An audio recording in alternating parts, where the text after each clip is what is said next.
লিঙ্কডইনে ৫০ থেকে ১০০ ফলোয়ার হলে কি আমি ক্লায়েন্ট পাবো? এইটা নিয়ে অনেকেই কোয়েশ্চেন করেন।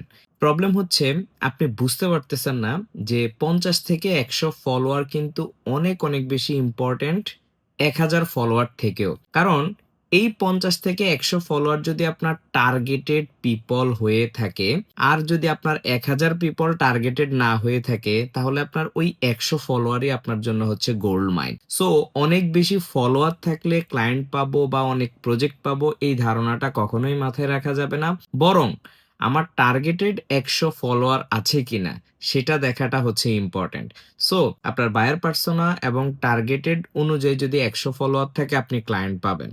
আর যদি আপনার টার্গেটেড ছাড়া ১,০০০ না ১০,০০০, ৫০,০০০ ফলোয়ারও থাকে আপনি কিন্তু ক্লায়েন্ট পাবেন না। সো অবশ্যই প্রপারলি টার্গেটিং করে ফলোয়ার মেক করবেন। নট জাস্ট অনেক বেশি ফলোয়ার মেক করা। এটাতে কিন্তু আপনার ক্লায়েন্ট কখনোই আসবে না।